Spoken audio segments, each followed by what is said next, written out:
सुबह सूरज निकला तो कमांडो ने साधु का रूप धारे हुए राम लक्ष्मण मंदिर से बाहर कदम रखा। मथुरा शहर की गलियां धमाकों की तबाहकारियों का नक्शा पेश कर रही थीं। लोग एक दूसरे से पूछ रहे थे कि आखिर हुआ क्या। कुछ कहते स्मगलरों का गोदाम फटा है, कुछ कह रहे थे आसमानी आफत है। पुलिस की गाड़ियां गश्त कर रही थी, लेकिन किसी को भी असल हकीकत मालूम ना थी। कमांडो ने मोहतात अंदाज में सब कुछ देखा और फिर सीधा इस तरफ चल पड़ा जहां गोदाम हुआ करता था। वहां पहुंचकर मंजर और भी तबाहकुन था। लकड़ी के ढांचे राख हो चुके थे, लोहे के क्रेट पिघलकर अजीब शक्ल इख्तियार कर चुके थे और जमीन पर बारूद और पत्थरों की बाकियात बिखरी हुई थी। लोग अभी भी डरे हुए खड़े थे। कमांडो ने हुजूम में साधु का रूप रखते हुए कहा, ये सब माया है भाइयों। परमात्मा ने लालच का घर खत्म कर दिया। लोगों ने सर हिलाया और अपने दुख का इजहार करने लगे। किसी को भी शुबा न हुआ कि यही साधु कल रात का तबाही मचाने वाला था। अब कमांडो का अगला मरहला था हाथरस रोड पर वो कलानुमा इमारत। लेकिन वो जानता था कि ये आम गोदाम की तरह ना होगा। वहां हर तरफ पहरेदार, जदीद हथियार और खुफिया इंतजामात होंगे। इसे सबसे पहले रैकी करनी थी। दिन के वक्त वो पैदल चलता हुआ शहर के बाहर की तरफ निकला। सड़क सुनसान थी और कुछ फासले पर कलानुमा इमारत दिखाई देने लगी। ऊंची दीवारें, लोहे के बड़े बड़े दरवाजे और बुर्जों पर पहरेदार।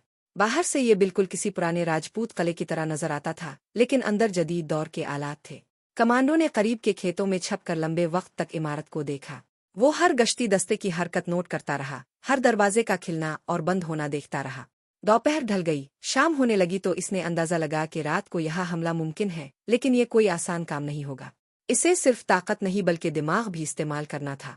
वो वापस अपने कमरे में आया और वहां बैठकर हमले का नक्शा तैयार करने लगा।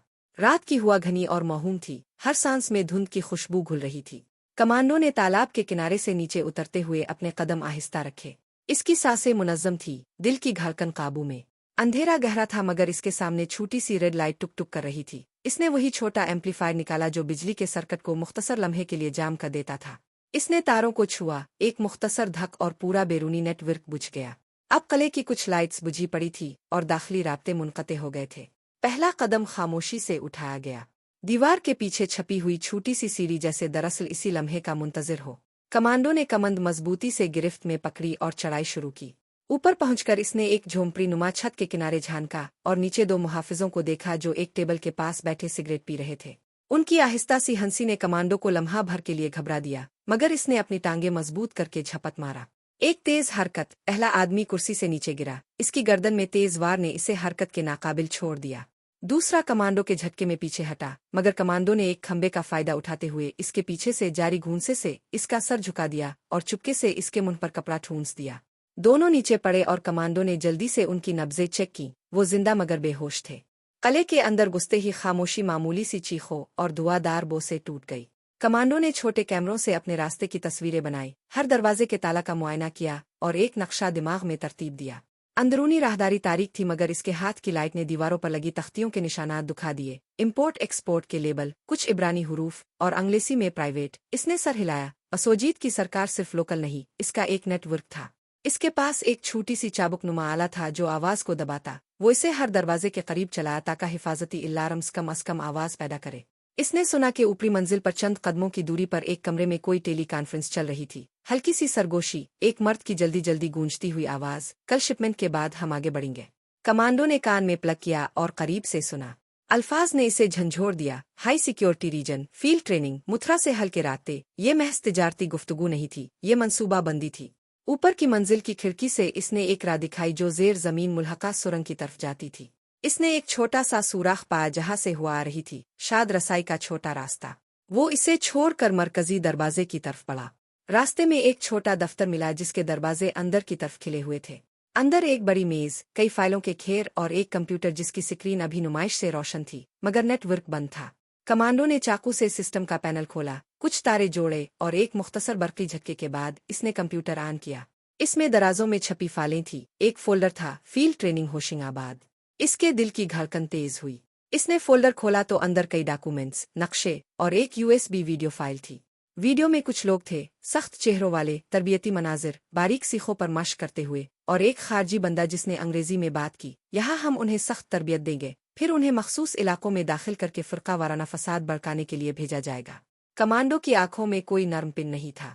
ये बातें इसी दिन गोदाम की तबाही के बाद इसके सामने खिलखिला दी थी, असोजीत सिर्फ इस मुख के अंदर मुद्दाखिल नहीं कर रहा, इसका रब्त बैन अल-अक़वामी सतह तक जा रहा था। इसने एक लम्हे के लिए सन्नाटा महसूस किया, फिर जल्दी से फाइलें एक मखसूस बैग में रखे। ये सबूत थे, नक्शे, कंप्यूटर लागज और वीडियोज, वो सब कुछ जो बसोजीत के नेटवर्क को बेनकाब कर सकता था। मगर इसके लिए अभी वक्त कम था। किले के अंदर कई हिस्से अभी तस्फिया तलब थे। पहला हदफ था आर्सेनल हाल, जहां हथियार और बारूद रखा गया था। इसने खामोशी से सुरंग की तरफ रुख किया, क्योंकि सुरंग किले को जेर जमीन रास्ते से दूसरे मकामात से जोड़ती थी। सुरंग में दाखिले के बाद एक छोटी सी लाइट ने इसे रास्ता दिखाया। रास्ते के बीच में चंद दरवाजे थे, जहां मुहाफिज चूकना बैठे थे। कमांडो ने खामोशी से हुआ का एवन का बेजा कर एक खिड़की खोली। हाथ में छोटा सा सालंसर लगा हुआ पिस्तौल था। वो जानता था कि यहाँ कम शोर में काम लेना लाजमी है। जब इसने एक मुहाफिज को करीब से हलाक किया तो दूसरे ने फौरन बाजू उठाया, मगर कमांडो ने मोबाइल सा तेज हरकत से इसका हाथ पकड़ा, कलाई के साथ गर्दन पर जोर लगाया और फिर इसके मुंह पर कपड़ा रख दिया। 2 लम्हे बाद सारा हाल खामोश था। इसने एक वाजे दौर में हथियारों के डब्बे खोले, जदीद राइफलें, मिसाइल के छोटे पैकेट्स और केमिकल कंटेनर्स। इसने एक एक करके उन्हें निशान जद किया और छोटे धमाका खोज नस्ब किए जो मखसूस जाविये से फटे गए ताकि पूरा स्टॉक मुकम्मल तौर पर नाकाबिल इस्तेमाल हो जाए। इसने ज़हनी हिसाब से लगा कि 1 मिनट के अंदर अंदर अगर कोई ये तबाही करे तो वो पूरा हमला नाकाम होगा।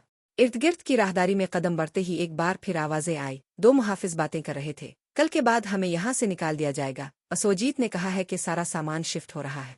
कमांडो ने उन्हें करीब से सुनकर स्विंग मार कर एक झटके में दोनों को नीचे गिरा दिया। कभी कभी इसका अमल इतना साफ था कि वो महसूस भी नहीं कर पाते। इसने टाइम बम को हथियारों के दरमियान ऐसे जगह पर रखा कि धमाकों पर वो बेहतरीन तबाही ला सकी। हर बम इसने खामोशी से सीट किया। 12 बजे के बजाय इस बार इसने कुछ देर बाद की सेटिंग रखी थी ताकि सुबह के वक्त मुमकिन दोबारा ट्रांसफर के दौरान नुकसान ज्यादा हो। एक लम्हे के लिए इसने अपनी कलरिंग को झंझोड़ा। वो तन्हा था मगर इसके पास वो कुव्वत और सब्र था जो बरसों की जंगों ने इसे दी थी।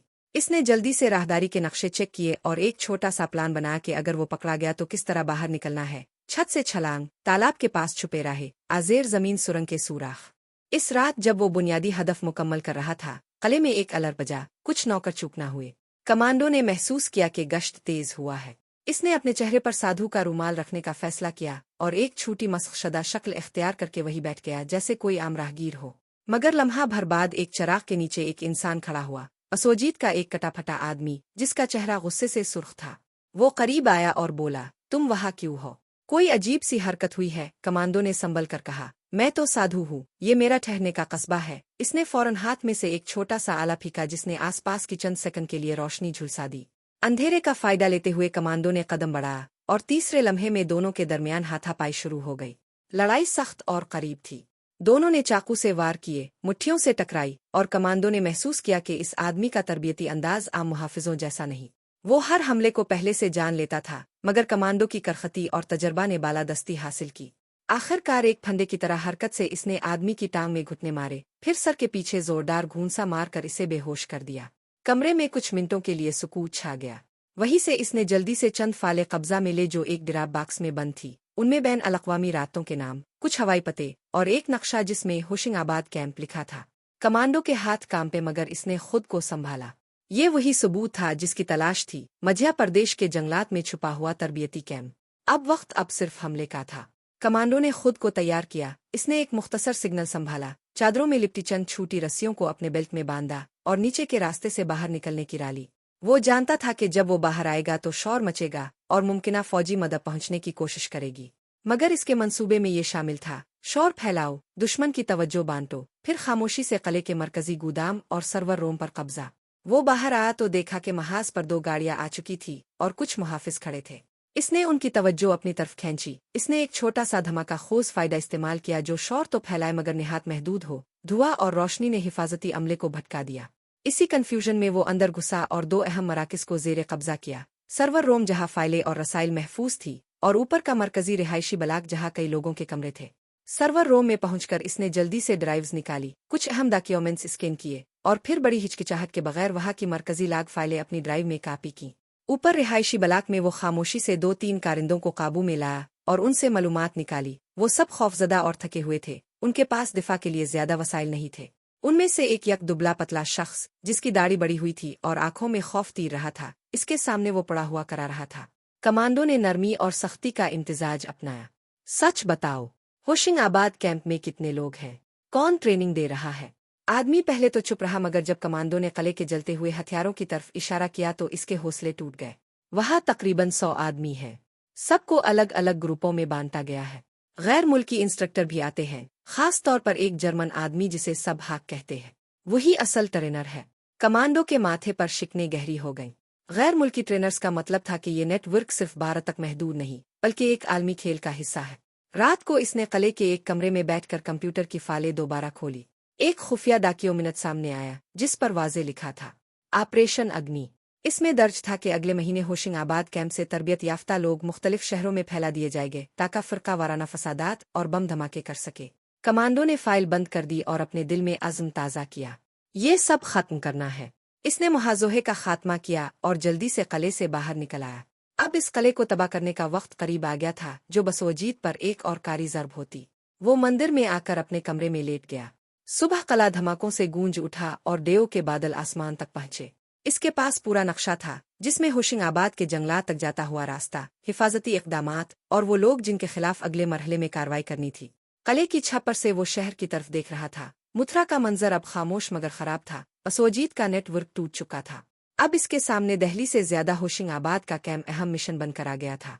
मौजूदा कार्रवाई से बसोजीत की कमर टूट गई थी, लेकिन इसकी जिंदगी के चंद दिन मजीद बढ़ गए थे।